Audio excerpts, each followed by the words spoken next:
I am so excited to be here with Carrie Jones and John McCarthy, the authors of Be Your Own Bartender. Thanks so much for being here. Thank you for having us here. It's so exciting, and this book is such a cool bar book because I feel like most books are just like, make drinks this way, and your book kind of takes it back and it's like, this is the type of evening or the type of day that I want to have, like here's how we'll guide you there. So talk to me about sort of how this book is laid out.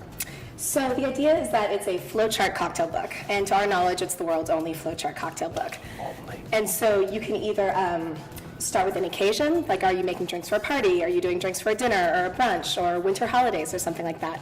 Or you can start with a spirit. So if you know you want something gin-based, for example, we'll take you through all sorts of cocktails and figure out your mood and the occasion and whether you like things that are really ginny or just a little bit ginny, and then tell you exactly the cocktail that's perfect for you. And who are you trying to impress? And who are you trying to impress? Your friends, your in-laws. It's like that's all. It's all included. Is it just you late at night? Yeah. Are you by yourself? Are you with someone special? Yeah. Do you need to impress somebody?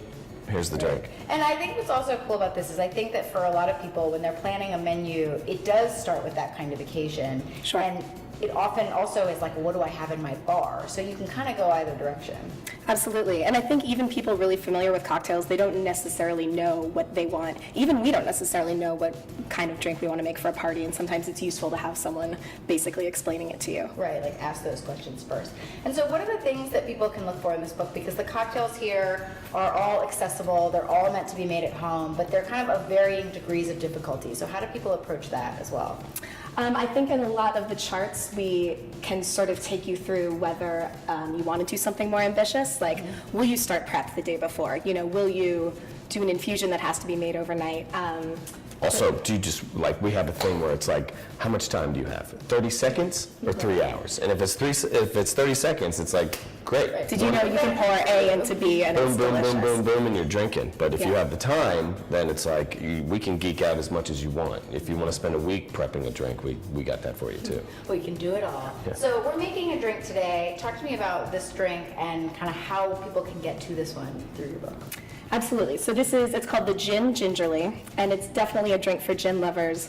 But it's not like a martini-style cocktail. It's not the booziest thing in the world.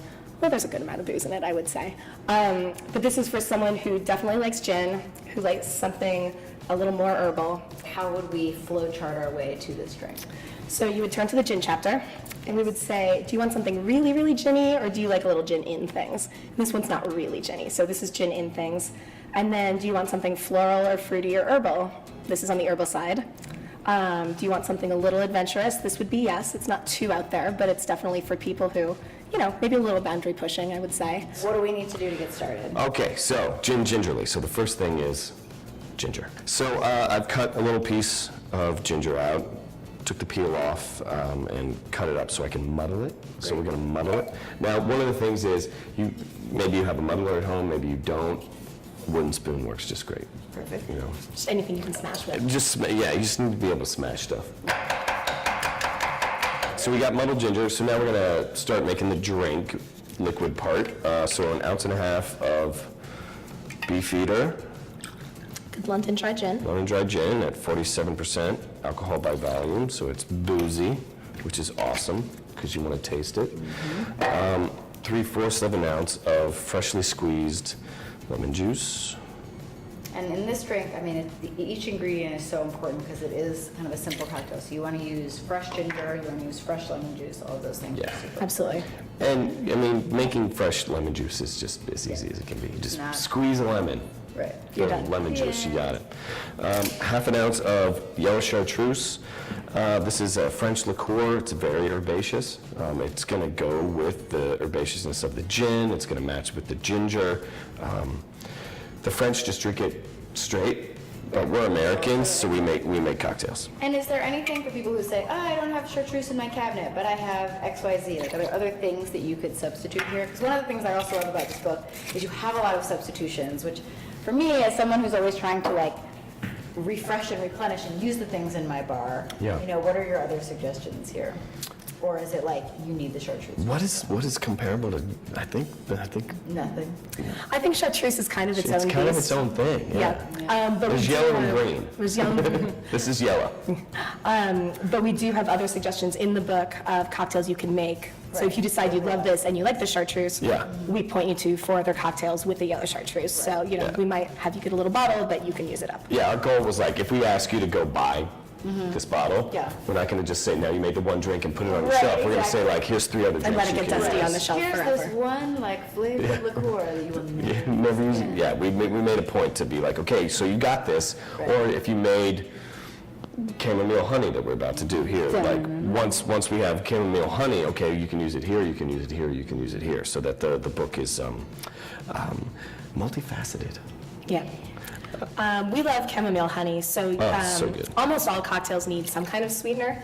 Usually it's just simple syrup, so sugar and water, but we like honey, and we find that just putting the chamomile in it gives it this little, I don't know, kind of extra herbaceous Yeah, quality. another level. It's all about like, a perfect cocktail is perfectly balanced, right? So it's like, we have this, we have this, we have this, we have this, and it's all about like the levels, so that at the end, they all just pair together and they become a whole.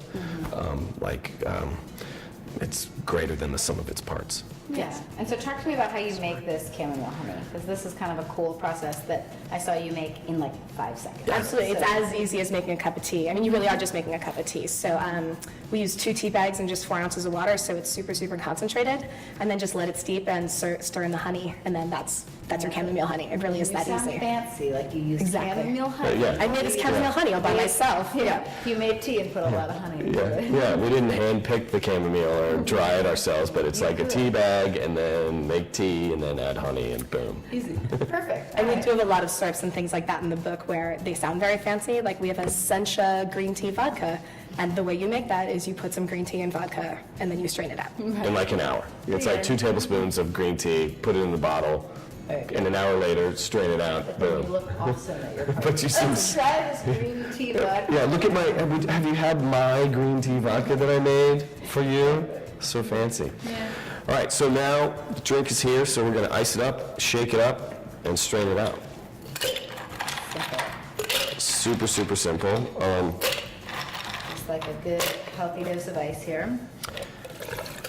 So what we're doing with the ice is, it's not just chilling it, but we're adding a little dilution, because like the main ingredient in all cocktails is actually water. Yeah. I was gonna say booze. But there's Also like, important. but we're gonna get like an ounce of water, which helps. Don't be afraid to shake it. Yeah, and I tell everybody dances their own way, everybody walks their own way, everybody shakes their own way, and don't be afraid to shake. You gotta shake vigorously, bend your knees, keep breathing, and then just shake it. Yeah. And then, beautiful. So this is a Hawthorne strainer, so that's gonna keep all the ice out. But this is a fine mesh strainer, so this is gonna collect all the ginger bits. You don't have to use this, but most people don't want ginger in their teeth.